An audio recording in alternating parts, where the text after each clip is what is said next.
Ya, Assalamualaikum warahmatullahi wabarakatuh. Selamat datang kembali teman-teman sekalian di sesi siang dengan mata kuliah yang berbeda. Kali ini kita akan eh, membahas tentang satu mata kuliah yang lain, yaitu organisasi belajar dan pengelolaan pengetahuan. Eh, Saya secara pribadi menamakan mata kuliah ini tetap ya, namanya adalah organisasi belajar. Karena pengelolaan pengetahuan itu salah satu bentuk bagian daripada organisasi belajar.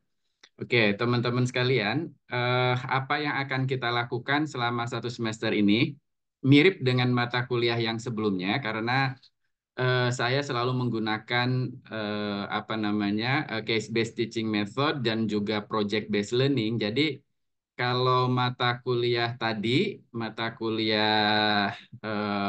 HRD tadi ada tiga project, ya, tadi tiga project. Kalau sekarang projectnya cukup satu. Jadi projectnya itu hanya satu project, tetap nanti akan dilaksanakan oleh teman-teman ya.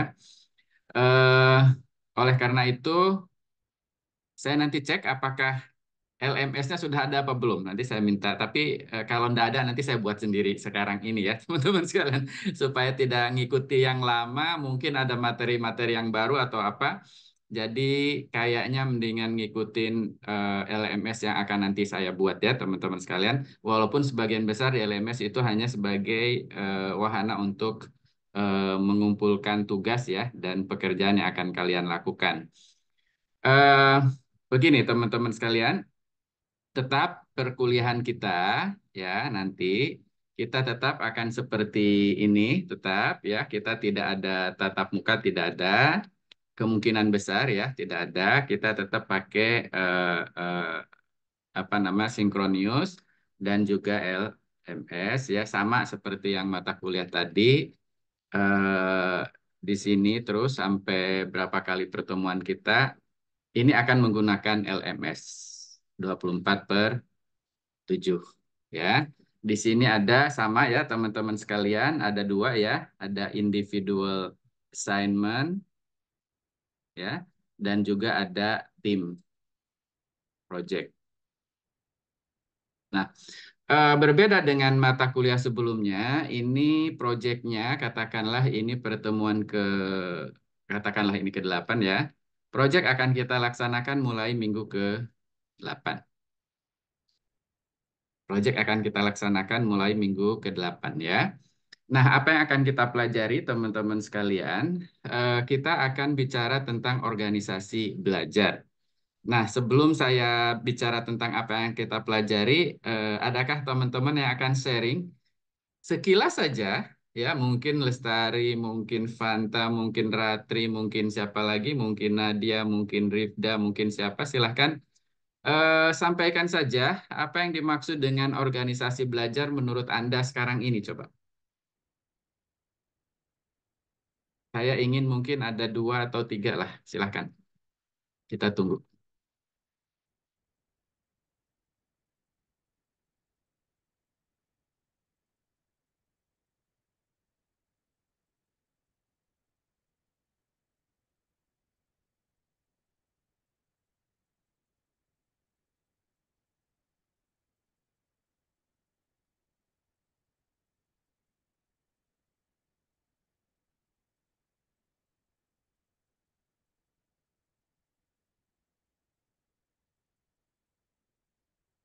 Oke, Fanta silahkan teman-teman. Apa yang Anda tangkap tentang organisasi belajar? Kalau menurut saya, organisasi belajar itu kayak semacam apa ya, semacam perkumpulan di mana terdapat pembelajaran yang berkelanjutan gitu, Pak. Kalau menurut saya kayak gitu. Jadi kayak untuk ngembangin diri dari si sebuah organisasi tersebut. Oke, terus? Ya, jadi kayak tempat mengembangkan diri, terus juga belajar, terus juga untuk eh, apa ya, kayak melatih kemampuan beradaptasi di dalam sebuah perkumpulan gitu, Pak. Mhm. Oke, ada lagi? Teman-teman sekalian, silahkan.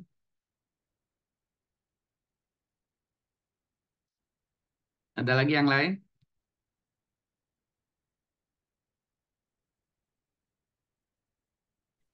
Saya izin Ah, untuk iya, menambahkan silakan. sedikit, Pak.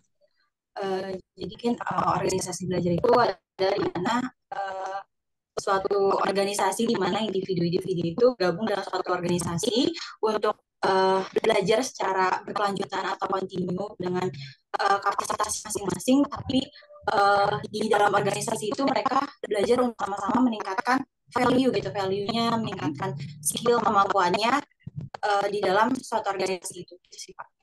Oke. One more please. Siapa lagi?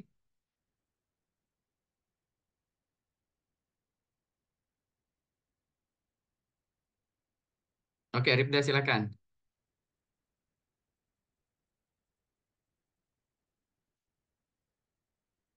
Tadi udah Pak. Tadi udah, siapa lagi? Oke, Fazrina, silakan. Kalau menurut saya, Pak, organisasi belajar itu sekumpulan orang yang memperoleh atau yang memperoleh pengetahuan atau bisa sebagai wadah pengelolaan pengetahuan secara terus-menerus dalam proses pembelajaran. Oke, thank you ya teman-teman sekalian. Jadi kita lihat ya teman-teman. Pertama ya, pertama jangan kita bayangkan yang namanya belajar itu adalah ada orang-orang datang ke satu tempat, ada seorang guru dan belajar kan bukan seperti itu saja. Itu salah satu apa namanya aktivitas yang memungkinkan orang terjadinya belajar. Kita bayangkan teman-teman sekarang, sekalian yang dimaksud dengan organisasi belajar, di sini ada organisasi ya teman-teman. Dan kalau kita lihat organisasi itu pasti sekumpulan orang atau lebih, berarti kan ada strukturnya ya. Nah, di sini mungkin ada pimpinan, mungkin di sini ada dewan penasehat, ada sekretaris, di sini ada divisi ya, ada bagian, divisi dan lain sebagainya.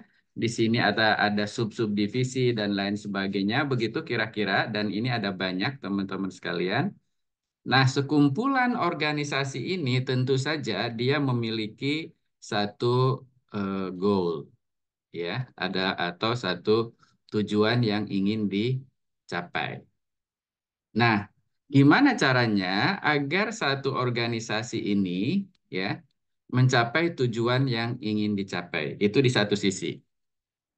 Di sisi lain, teman-teman sekalian, di sini ada organisasi lain. Serupa mungkin tapi tak sama. Di sini ada organisasi yang lain. Dia akan memiliki tujuan yang sama juga ya, akan memiliki tujuan lah gitu kira-kira ya. Di sisi lain juga ada perkembangan, di sini ada perkembangan teknologi, ada perkembangan ilmu pengetahuan, ada customer yang keinginnya macam-macam dan lain sebagainya, begitu. Nah, di sini teman-teman sekalian, satu organisasi ini kan tujuannya dia eksis.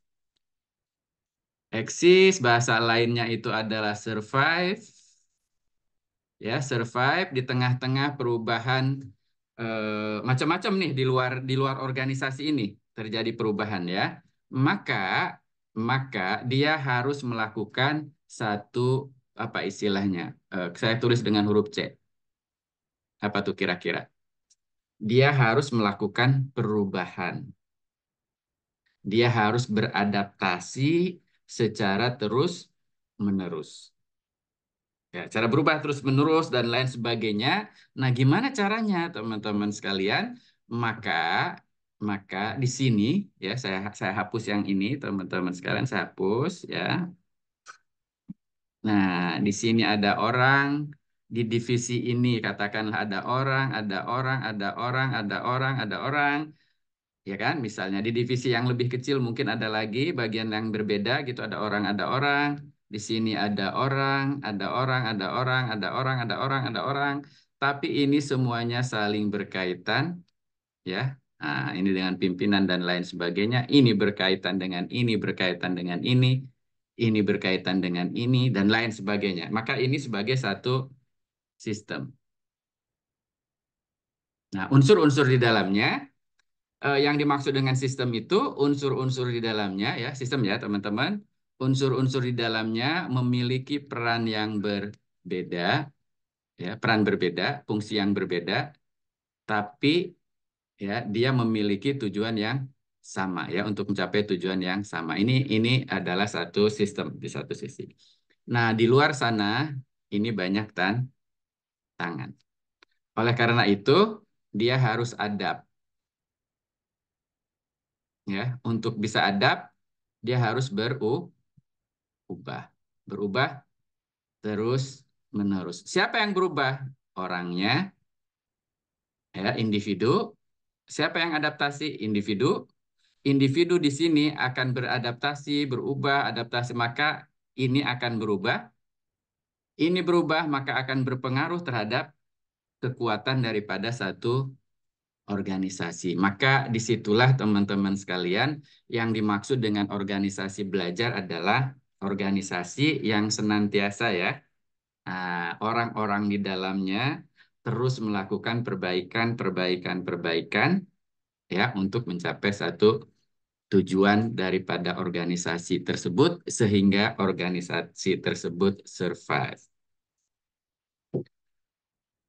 Coba kita perhatikan, Fanta pernah mendengar ya merek handphone gadget yang namanya Nokia. Pernah, teman-teman?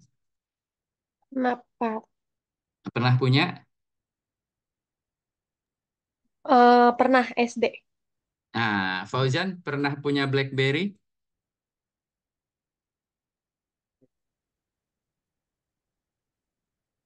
Fauzan pernah punya BlackBerry? Pernah Pak, pas SD. Nah, masih SD udah punya BlackBerry yang QWERTY gitu ya, begini. Iya, yang Gemini Pak, Gemini. Gemini ya, yang terkenal banget.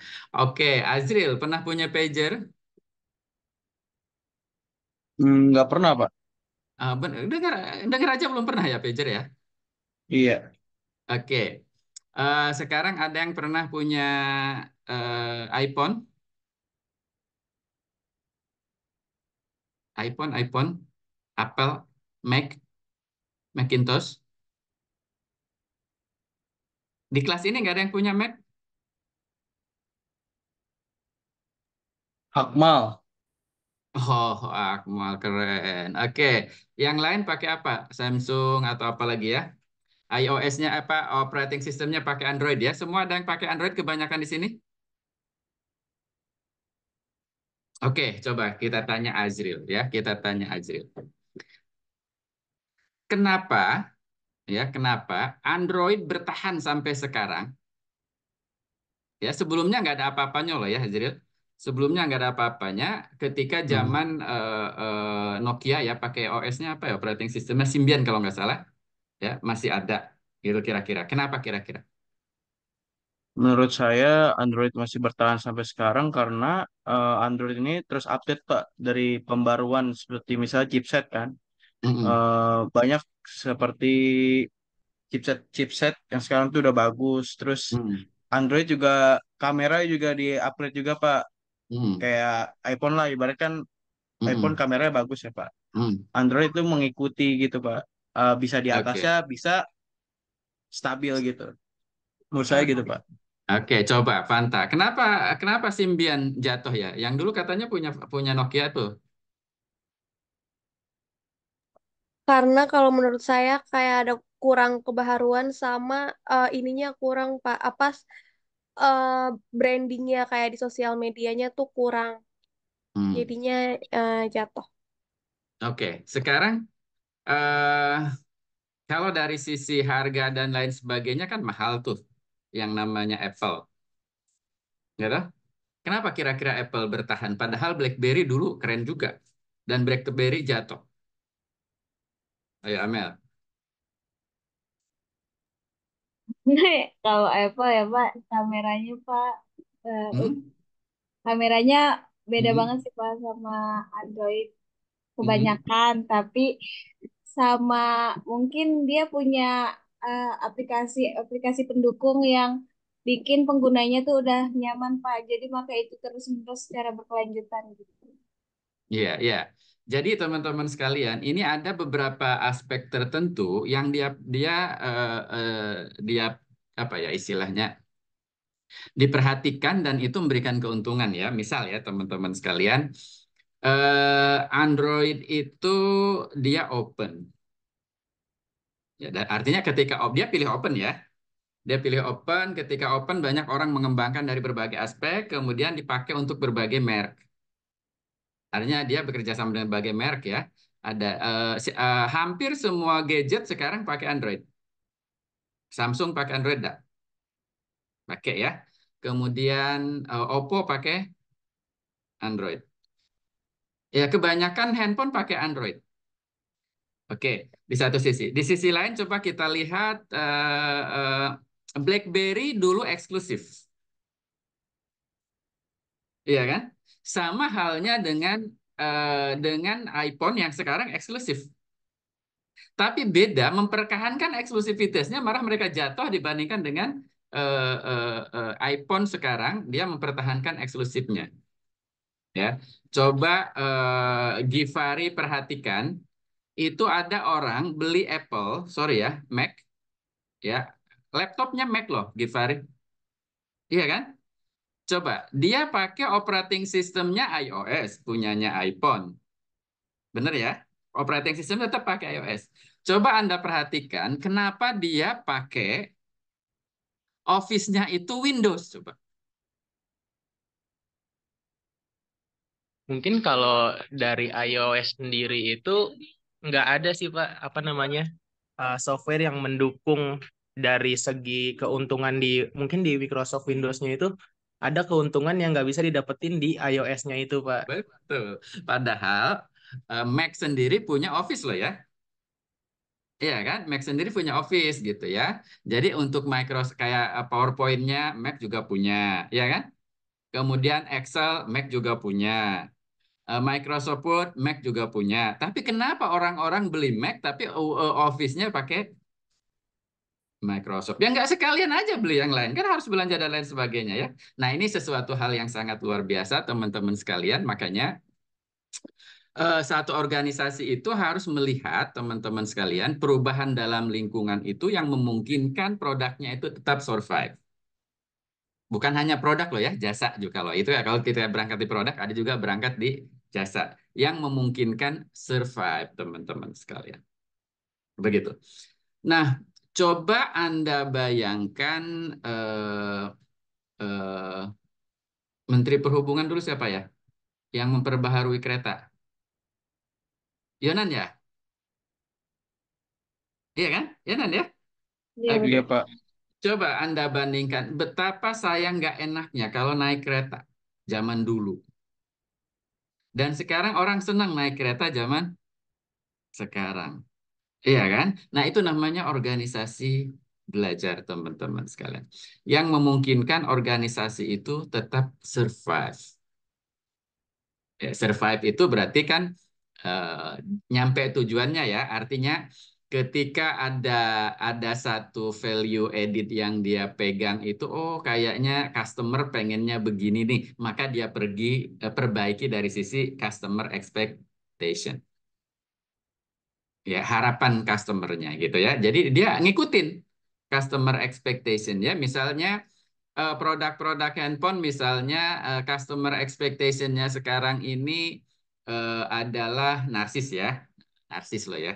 Ini customer expectation netizen gitu, narsis, kemudian berbasis AI, wajah jelek juga bisa dibagus-bagusin gitu ya. Kalau Rifda kan udah cantik, nggak perlu dibagus-bagusin ya. Kalau Ismail kan udah jelek, dibagus-bagusin juga tetap jelek kan, gitu kira-kira begitu ya, Fadil ya. Fadli. Nah, ini sekarang ini kan semua serbuannya. Nah, makanya akhirnya organisasi itu harus melihat hal tersebut, begitu ya. Nah, maka organisasi secara kolektif itu melakukan satu perubahan secara terus menerus.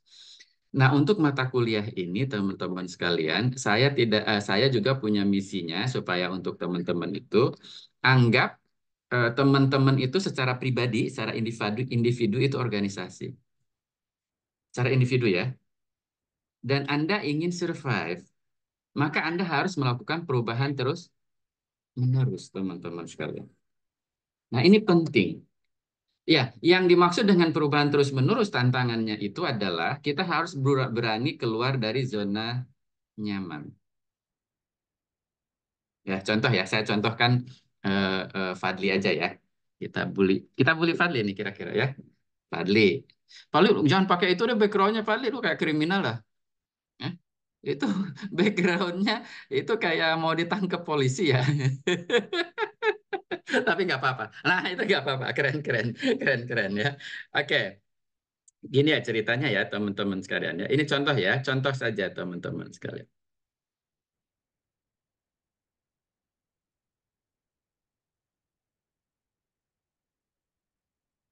Ini ada seseorang ya, F namanya, Fadli. Fadli itu pakai gitulah ya. Nah, keren tuh kan? Nah, eh punya tujuan teman-teman sekalian, IPK-nya itu ingin nyampe 4,2. Gitu ya, Fadli ya? Nyampe 4,2 ya. 4,2 itu kecil loh ya, Fadli. Kalau kuliahnya di Jepang, karena IPK paling tinggi 6. Jadi kita kan 4 ya. Kayak kita kan ala-ala Eropa, Amerika gitu kan 4 ya. Nah, tapi kalau coba Fadli kalau kuliah di Jepang ya, IPK-nya paling tinggi 6. Nah, ini ceritanya dia kuliah di Jepang nih, Fanta. Fadli kuliah di Jepang, dia ingin nyampe IPK 4,2 karena paling tinggi adalah 6 ya. Atau 4,5 atau 5 lah ya. Itu kira-kira begitu. Nah, tentu saja teman-teman sekalian, ini ada beberapa faktor ya, ada beberapa faktor yang harus Fadli lihat ya, Fadli lihat ya. Pertama adalah habitnya Fadli. Mungkin ya teman-teman sekalian, habit. Kita lihat habit saja dulu. Habit saja dulu. Nah, habit itu kebiasaan belajar. Nah, learning habit ya, Fadli ya. Misalnya learning habit. Nah, kalau yang dimaksud dengan individu belajar itu namanya learning habit, misalnya learning habit Fadli itu mulai dari pagi jam 6 itu belum bangun. Itu ya teman-teman sekalian ya, jam 6 nih. Jam 6 belum bangun, terus jam jam 6:15 baru bangun, jam 7 di sini, jam 7 sarapan, kemudian pergi kuliah, ngikutin kuliah, begitu kan? Ikut kuliah, kemudian ngerjain tugas nebeng, kemudian telat sedikit gitu ya. Kemudian apa adanya. Kira-kira begitu. Ada berapa nih? 1, 2, 3, 4, 5, 6, 7. Ada 7 ya, Fadli ya. Oke, ini hari ini. Besok, ya besok sama. Jam 7 berangkat, jam 6:15 baru mandi, sarapan, jam 7 berangkat, ikut kuliah, ngerjain tugas, nebeng, ala kadarnya telat. Oke, minggu berikutnya begitu. Terus begini teman-teman ya. Terus begini. Terus begini. Terus begini. Sampai 2 tahun. Nah, kira-kira itu akan memperoleh nilainya 4,2 atau masih tetap 3?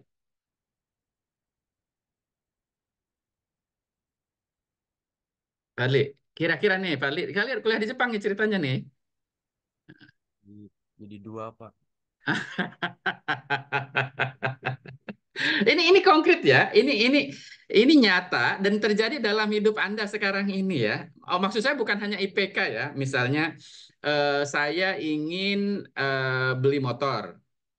Itu misal ya. Atau saya ingin punya ini. Saya ingin itu. Tapi ini harus kita biasakan ya. Mm-mm. Fadli misalnya hobinya badminton ya, juara apa?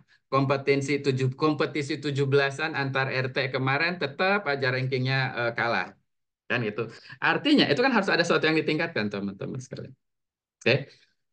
Kemudian misalnya Givari ini ingin hobinya adalah futsal. Oke. Futsal, dia ingin bisa apa namanya bekerja secara tim atau misalnya dribbling apa namanya how to dribble bolanya itu mantap lah ya. Nah, kira-kira begitu. Nah, ini kan perlu melakukan hal ini ya. Oke, sekarang kita lihat ya. Fadli misalnya punya keinginan. Oke, kalau gitu ya, dia tetap teman-teman sekalian bangun jam 6. Berarti kan agak berubah nih sedikit. Bangun jam 6, ya kan? Sarapan, berangkat jam 7, pergi kuliah. Oke, ya, pergi kuliah. Kemudian ngerjain tugas, ya, tidak nebeng, berarti naik ke sini ya. Tidak nebeng, ya kan? Kemudian dia melakukan perubahan, ya, tidak ala kadarnya. Kemudian tidak telat. Ya, balik lagi sini. Terus ikut lagi sini. Nah, jadi lama-kelamaan Fadli itu nanti dari sini dia akan begini. Terus, terus, terus seperti ini. Jadi tidak lagi berangkat pada stationery yang sama. Nah, awalnya begini, ya teman-teman sekalian, awalnya begini. Nah, tapi dia langsung, melakukan satu perubahan di berbagai aspek. Itulah yang dimaksud dengan belajar, teman-teman sekalian. Ya kan? Nah, bagi orang Muslim, yang namanya belajar itu adalah hari ini lebih baik dari hari kemarin. Definisinya itu, teman-teman sekalian. Adapun bagaimana teman-teman memperoleh ibroh dari belajar itu, sebenarnya keputusannya dari diri sendiri. Ya, jadi sekarang sudah mulai paham toh ya teman-teman. Yang namanya belajar adalah dulu definisi belajar adalah dari tahu menjadi dari tidak tahu menjadi tahu. Oke lah, itu definisi orang-orang awam-awam baru kita belajar kan. Tapi yang dimaksud dengan belajar adalah continuous, consistently, continuous improvement in all aspect of our life. Oke. Ratri hari ini ingin memperkuat keimanan dengan cara sholat malam itu apa namanya? Tahajud, Pak. Tahajud. Oke, tahajud, ya kan? Itu kan satu upaya yang sangat berat, teman-teman sekalian. Oke, sangat berat. Kalau tidak diawali dengan keinginan untuk melakukan satu perubahan. Tapi nggak setiap malam ya, nanti wajib hukumnya jangan kan gitu ya kan gitu kira-kira begitu. Tapi setelah Rati tahajud, ini sudah bukan bicara masalah kuantitas sholatnya. Nah, nanti Ratri akan bergeser lagi lebih kepada aspek yang lebih kualitas. Udah begitu, sudah tidak bicara kuantitas dan kualitas. Ratri akan bicara masalah hikmah. Udah pasti itu akan naik terus itu, padahal itu hanya tahajud, teman-teman sekalian. Oke? Teman-teman memperbaiki itu bisa nggak? Jangankan tahajud, sholat saja yang fardu. Mulai dari wudhunya, mulai datang ke tempat sholatnya, mulai takbirnya sampai salam. Itu ada kualitas yang ditingkatkan enggak? Nah, itu namanya belajar, teman-teman. Dan itu nggak pernah berubah ya. Jadi gini, belajar itu seperti itu. Jadi kalau sekarang kita belajar, ya ambil apa namanya takbir, ya takbiratul ikram gitu ya, itu nggak wajib. Al-Fatihah gitu kan. Nah, baca surat gitu kan. Oke, ruku seperti itu, sujud seperti itu, tidak terus begini terus, maka sholat kita nggak ningkat-ningkat. Sorry, nggak ningkat, ya kan? Tapi ya kalau kita melakukannya lagi terus gitu ya, terus gitu dari semua aspeknya, maka sholat kita akan meningkat. Benar? Nah, sekarang ada produk atau ada services, atau ada jasa, atau layanan yang kalian lakukan loh sebenarnya. Bukan untuk jualan, bukan untuk bisnis. Tapi kita secara pribadi punya kemampuan yang harus meningkatkan terus menerus. Ini secara individu ya teman-teman sekalian. Nah, secara individu. Nah, oleh karena itu teman-teman sekalian, dalam kesempatan awal kali ini, saya hanya ingin memperkenalkan dulu konsep tentang apa yang dimaksud dengan learning tadi, ya, belajar tadi. Nah, begitupun nanti teman-teman sekalian dalam satu organisasi, ya. Jadi, katakanlah ini satu divisi, ini divisi yang lain. Di sini orang satu, ya, dia akan melakukan tidak stationary. Yang kedua juga dia akan melakukannya seperti ini, tergantung dengan fungsinya. Yang ini juga akan melakukan seperti ini. Maka ini teman-teman sekalian, dia juga tidak akan stationary, dia akan seperti ini. Pun yang ini ya, dia akan seperti ini. Maka organisasi ini teman-teman sekalian, ini akan terus berubah. Itu esensinya kira-kira. Jadi jika setiap individu melakukan belajar secara secara kolektif belajar, maka secara keseluruhan akan menghasilkan satu perubahan bersama-sama. Beda kalau tadi kan kita individu ya. Nah, sekarang kita bicara organisasi. Minimal teman-teman sekalian dari mata kuliah ini kalau ingin dapat A gampang. Kalian tinggal minta saya pengen dapat nilai A. Mau nilai A plus juga tak kasih. Kalau ada. Ada nggak A plus, Ratri? Nggak ada ya? Nggak ada. Nggak ada. Mesa mau A plus? Pak paling tinggi. Nggak mau. Paling tingginya A ya. Oke, kalau pengen tinggi A gampang kan tinggal kerjain tugas, kumpulin tugas dengan sebaik-baiknya ya. Tapi esensi daripada organisasi belajar ini one day, somehow, one day, kalian akan menjadi bagian dari organisasi. Ya, sekarang pun Anda bagian dari organisasi. Keluarga kalian masing-masing. Iya kan? Suatu saat nanti Maisa punya suami, punya anak, akan menjadi bagian dari keluarga. Nah, di dalam berkeluarga, berumah tangga, itu sama seperti organisasi dan kan akan beradaptasi terus-menerus ya. Iya kan? Nanti begini, nanti urusannya begini. Ini suami PNS, gajinya per bulan. Itu akan berbeda ketika Maisa punya suami PNS loh ya. Gajinya per bulan, nggak ada sampingannya loh ya. Ratri suaminya pengusaha, beda. Nah, pengusaha itu bisa tiba-tiba bangkrut, ya kan? Tapi kalau Mesa bisa lebih adem karena akan terjamin tiap bulan. Tapi jumlah sedikit. Itu pendekatan bagaimana memaintain uang saja dalam keluarga itu akan berbeda satu sama lain, ya kan Siva? Nah, Siva punya suami Ustadz nanti, ya. Ustadz itu nggak pernah pasang bandrol, ya kan? Ngasih ceramah di sini kasih amplop sekian terima. Ngasih ceramah sini kasih amplop sekian isinya 5.000 terima gitu gitu. Isinya ke sini kasihnya 10.000 belikan beras kan gitu ya. Nah, itu teman-teman sekalian akan berubah terus-menerus.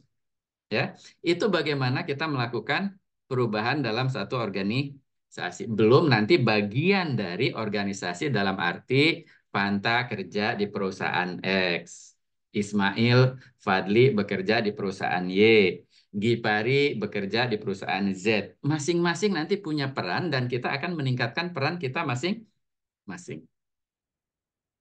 Ya kan gitu ya teman-teman sekalian ya. Nah disitulah nanti akan menjadi bagian dari itu ya. Nah oleh karena itu teman-teman sekalian nanti kita akan pelajari teman-teman tadi esensi belajar secara singkat sudah ya. Apa itu belajar ya saya kasih tulis apa itu belajar. Ini adalah core stone-nya ya. Ini apa cornerstone-nya gitu ya belajar. Kemudian belajar ini sebagai sistem, nanti kita akan bicara apa itu dinamika belajar dalam organisasi. Nah, dinamika belajar dalam organisasi, kita akan pelajari ini. Kemudian karena ini organisasi harus berubah juga, ini ada transformasi organisasi. Oke, dia harus melakukan transformasi terus-menerus. Ya, kita akan pelajari bagaimana transformasi organisasi ini terjadi. Kemudian ada juga people empowerment, bagaimana pemberdayaan orang-orang di dalam organisasi maupun di luar organisasi. kemudian bagaimana kita menerapkan teknologi, applying technology gitu ya kira-kira. Dan yang terakhir adalah bagaimana knowledge itu di-maintain. Ini berarti knowledge management. Nah, satu ini cornerstone-nya ya, 1, 2, 3, 4, 5. Oke, ini 5 sebenarnya ya. Ini 4 ya. Ini 3, ini 2, ini 1, ini kita 0 sebut ya. Nah, kita sebut 0. Artinya ini ujungnya ya, teman-teman sekalian. Nah, ini semua ini akan sangat saling terkait satu sama lain, teman-teman sekalian. Gitu ya. Nah, dalam organisasi ini harus terjadi. Bagaimana terjadi dinamika belajar dalam satu organisasi, dirancang sedemikian rupa ya agar terjadi menjadi organisasi. Bagaimana orang-orang dalam organisasi ini bisa diberdayakan melalui cara kerja, tata nilai, dan lain sebagainya terjadi di organisasi. Bagaimana pengetahuan itu dimuliakan, dimanfaatkan, digunakan gitu, dan bagaimana teknologi diterapkan, dan bagaimana organisasi melakukan transformasi terus-menerus. Itulah yang kita maksud dengan organisasi sebagai satu sistem, organisasi belajar sebagai satu sistem. Jadi subsistemnya ada dinamika belajar itu sendiri, ya kan, kemudian knowledge management, people on empowerment, technology application, dan yang terakhir adalah organization transformation. Jadi bagaimana transformasi organisasi terjadi dalam satu organisasi. Nah, berdasarkan itulah nanti sebagai proyek akhir ya di pertengahan semester kita akan melakukan satu proyek. Proyeknya adalah mengukur kematangan organisasi. Kematangan belajar organisasi. Ya kan? Dari apa? Jadi gini ceritanya ya, teman-teman sekalian. Ceritanya nanti coba teman-teman pilih ya dua organisasi ya, apa saja ya. Nanti dari dua organisasi ini teman-teman sekalian, teman-teman lakukan survei. Survei dengan menggunakan instrumen yang mengukur tentang dinamika belajar. Mungkin ada 10 pertanyaan ya, 10 item kuesioner, pemberdayaan organisasi 10 item, knowledge management 10 item, aplikasi teknologi 10 item, dan transparansi 10 item ditanyakan kepada dua organisasi tersebut. Ya. Nah, dari dinamika ini kita ngacu kepada bukunya Michael Marquardt ya, Building the Learning Organization. Ini bukunya Michael Marquardt. Itu ada 5 aspek dia ya dengan beberapa pertanyaan di bawahnya yang dapat mengukur dinamika belajar satu organisasi. Nah, berarti pada saat pelaksanaan proyek nanti teman-teman menyusun instrumen. Nah, tapi sebelumnya teman-teman pilih dua organisasi yang akan disurvei. Oke. Nah, setelah itu teman-teman survei.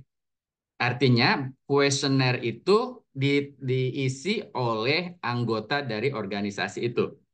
Ya, ada unsur pimpinan, unsur manajemen, ada unsur operasional ya, unsur staf pelaksana dan lain sebagainya gitu ya, yang isi ya untuk mengukur itu sehingga teman-teman nanti hasilnya nanti bisa bandingkan ya. Organisasi ini lemahnya di apa? Mungkin di dinamika belajar. Ya, nilainya rada rendah misal ya. Mungkin di penerapan teknologi, mungkin di knowledge management. Sehingga nanti teman-teman akan bandingkan dan bisa memberikan rekomendasi. Kira-kira dari dinamika belajar organisasi harus kayak gimana? Dari sisi pemberdayaan orang, organisasi ini harus gimana?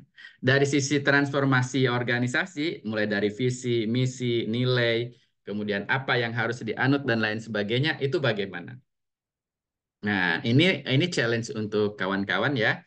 Nah, berarti sama seperti mata kuliah tadi, berarti teman-teman boleh milih dua organisasi. Boleh ya, organisasinya sama antara mata kuliah ini dengan mata kuliah sebelumnya. Cuman kan yang disasar kan beda. Kalau tadi mata kuliah HRD itu kan teman-teman melakukan analisis learning needs, kemudian teman-teman melakukan desain learning solution-nya, design and develop learning solution-nya, baru dievaluasi. Nah, kalau sekarang sudah anggap itu satu organisasi itu sedang berjalan, nah kan itu apakah sudah matang atau belum? Ya, saya bisa bandingkan teman-teman sekalian, teman-teman bisa bandingkan kematangan belajar organisasi itu, kalau teman-teman bandingkan, katakanlah ya, misal ya, antara rumah sakit umum dengan rumah sakit swasta. Kelihatan nggak kira-kira bedanya, kematangan belajar organisasinya? Nah, matangan yang mana, Givari? Rumah sakit umum atau rumah sakit swasta?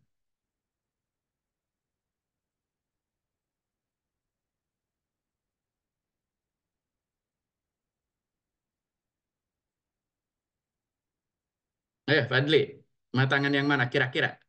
Kematangan belajarnya, rumah sakit umum atau swasta? Yang swasta, Pak. Oke, sekarang swasta dengan swasta dibandingkan. Tapi swasta yang mana pasti akan berbeda ya teman-teman sekalian ya. Nah, ini menjadi penting ya untuk bisa dilakukan. Saya punya cerita begini teman-teman sekalian. Ini contoh konkret ya. Saya tinggal di Pamulang. Di sekitar rumah saya itu, depan rumah itu, di jalan raya itu ada seorang kakek-kakek dan nenek-nenek jualan sate. Sate kambing, sate sop gitu kan, yang gitu-gitulah. Tongseng gitu kan, dan lain sebagainya. Itu kesukaan saya lah kira-kira.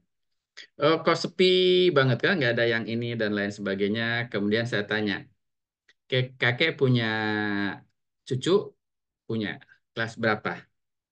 SMA. Nah, nanti kapan-kapan saya ke sini dan cucunya ketemu dengan saya. Nah, oke, setelah ketemu cucunya saya bilang begini, bisakah Ade membuatkan akun di GoFood? Ya gitu ya. Ini Bread GoFood ya. Untuk menjadikan berjualan supaya tidak harus nunggu pembeli datang, konsumen datang untuk membeli sate. Bisa, Pak. Oke, setelah itu nanti ajarin kakek bagaimana cara ini dan lain sebagainya. Itu adalah teman-teman sekalian bagaimana satu perusahaan ya. Iya perusahaan ya, anggap ya. Perusahaan tongseng loh ya, kecil banget orang dia. Orang nyewa sebulan aja berapa dia harus bayarkan gitu kira-kira untuk gitu ya. Oke, melakukan satu perubahan dan sangat luar biasa dengan cara menerapkan teknologi. Nah, beberapa bulan kemudian saya datang lagi ke situ. Gimana kayak sekarang? Alhamdulillah, Mas, katanya ya. Biasanya saya 2 atau 3 mangkok sehari aja susah. Sekarang minimal saya dapat 15 atau 20 porsi. Kan gitu teman-teman sekalian ya. Terlepas dari kemarin yang didemokan ya di ojol dan lain sebagainya ya. Tapi setidaknya ada perubahan paradigma bahwa berjualan tidak harus menunggu konsumen datang ke tempat. Jadi dengan cyber physical system itu dijembatani oleh gadget dan lain sebagainya, dia bisa melakukan itu ya teman-teman sekalian. Itu adalah satu contoh bagaimana satu organisasi berubah secara drastis hanya dalam melakukan perubahan di salah satu aspek, yaitu penerapan teknologi. Kan gitu ya teman-teman sekalian. Belum nanti dia akan melakukan perubahan dari transformasi organisasi. Ya, misal dia perbaiki kualitas tongsengnya, atau dia melakukan satu perubahan dengan memberikan nama menunya, atau apa dan lain sebagainya dengan rasa yang berbeda, kan kita akan lain lagi ya teman-teman sekalian untuk memenuhi customer expectation. Ini yang dia lakukan barusan itu hanya memenuhi perubahan teknologi. Dia adaptif dengan perubahan teknologi untuk bisa bersaing dengan yang lain. Saya nggak tahu karena saya udah pindah ke Bogor sekarang. Kalau saya lihat lagi ke sana masih ada apa enggak itu warung sate ya. Jadi itu sekitar 5 tahun yang lalu, apa 6 tahun yang lalu, apa 7 tahun yang lalu saya lupa. Itu kira-kira begitu. Nah inilah nanti saya ingin teman-teman berlatih untuk memahami organisasi belajar ini dengan cara kita melakukan project. Ya, projectnya adalah mengukur kematangan satu organisasi. Kenapa saya pilih 2? Supaya teman-teman bisa membandingkan. antara yang satu dengan yang lainnya. Ya. Oke, saya minta organisasinya ya teman-teman, jangan organisasi mahasiswa. Hima, BEM, udah pasti itu organisasi bukan organisasi belajar ya. Nah, orang setiap tahun ganti orang kok. Bener nggak? Ya, setiap tahun pengurusnya ganti. Belum juga matang udah ganti lagi. Belum juga matang ganti lagi ya. Nah, jadi minimal ya teman-teman sekalian, ada satu perusahaan itu yang anggotanya, ya anggota misalnya ada yang punya, ada yang owner, ada yang katakanlah misalnya tukang jualan bakso gitu ya. Misalnya bakso rudal, bakso rusuk siapa gitu. Itu ada karyawannya minimal ada 10 orang. Itu yang kayak kayak gitu ya. Kemudian ada sudah ada pembagian tugas. Ini yang ini sebagai bendahara, ya, ini sebagai keuangan, ini sebagai logistik, ini sebagai apa gitu. Walaupun dirangkap-rangkap ya silahkan. Nah, ini kita ingin belajar bagaimana kematangan organisasi. Jangan pula organisasinya kelurahan, ya, puskesmas gitu ya. Sudahlah, itu udah nggak bukan organisasi belajar pasti ya, karena masih ya begitu-begitu aja ya kalau ngelayanin kita gitu. Iya Pak, nanti tunggu udah daftar belum? Udah, oke. Nanti mau masuk BPJS, iya. Nanti tunggu dari pagi apa ngantri gitu. Itu berubah terus-menerus kan gitu. Ngantri BPJS Bapak Ibu sekalian. Dari jam 6 pagi dapat jam 12 siang. Setelah itu dokternya 2 minggu kemudian keburu mati kita. Pernah ngalamin begitu? Nah, gitu kira-kira ya. Nah, ini gimana gitu ya, gitu teman-teman sekalian ya. Jadi kita pilih, saya minta teman-teman ya startup atau apalah yang sedang berjalan itu bagus sekali untuk kalian jadikan satu project ya. Jadi projectnya sama teman-teman sekalian. Untuk kali ini kita hanya ada satu team based project yang dilakukan oleh kawan-kawan. Projectnya adalah mengukur kematangan organisasi. Lagi-lagi nanti kita akan bagi kelompok ya. Tapi setiap kali pertemuan kita akan belajar ya, mulai dari tadi learning dynamic, oke, organization transformation, ya, people empowerment, knowledge management, dan juga teknologi application ya, penerapan teknologi dalam satu organisasi ya. Sekarang ini sudah ada AI dan lain sebagainya. Coba bayangkan ya, bayangkan Fanta itu eh, nelayan-nelayan di Jepang atau nelayan di mana udah pakai artificial intelligence. Jadi dia tahu kapan di situ ada ikan dan lain sebagainya ya.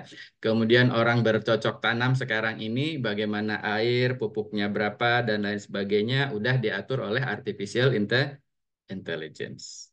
Ya, jadi berapa ukurannya dan lain sebagainya.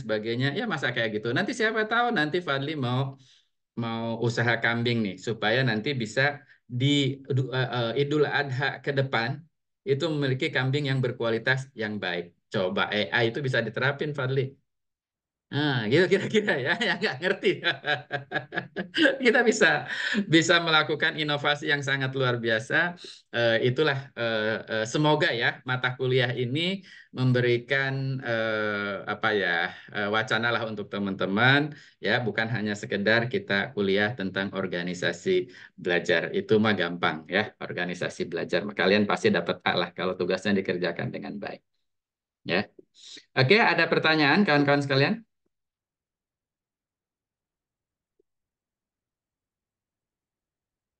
Ini mah ketika tanya ada pertanyaan nggak ada. Kemudian coba coba kalau dicek nih, Afila, halo Afila, hilang tuh pasti nggak ada.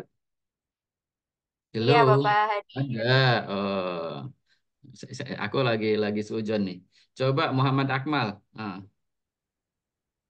Akmal tadi ada ya? Iya ada Pak. Tidur ya? Enggak tidur. Dini Filja mana Filja nih? Ada Pak. Oh, gue cek nih, aku cek nih satu-satu nih ya. Sabian, Sabian tuh ininya sekarang udah berubah ya background fotonya ya, Sabian. Biasanya Sabian mah nggak nyaut. Halo Iya Sabian. Pak, Ah, maaf saya dari kamar mandi. Iya hadir Pak saya. ya nggak apa-apa. Oke, Alfreda, Fanny. Hadir, Pak. Hadir, oke. Fanny yang kayak gimana sih? Oke, nanti sesekali kita ketemu tatap muka ya, tapi pada pertemuan keberapa gitu ya, nggak apa-apa. Kita ketemunya di taman atau di mana gitu, nggak masalah ya. Oke, teman-teman sekalian, sampai ketemu next week ya. Kita akan mulai belajar tentang esensi organisasi belajar, kemudian nanti kita akan belajar tentang learning dynamic. Setelah itu akan lanjut ke yang lain-lain. Bukunya nanti saya kasih ke Fanta ya, salah satu buku rujukan utamanya. Nanti yang lain-lain masih banyak, ada Peter Seng, kemudian Michael Marquardt, Michael Pulan, dan lain sebagainya ya. Oke, terima kasih teman-teman sekalian. Kita akhiri ya. Assalamualaikum warahmatullahi wabarakatuh. Waalaikumsalam. Terima kasih, Pak. Waalaikumsalam. Terima kasih, Pak. Waalaikumsalam.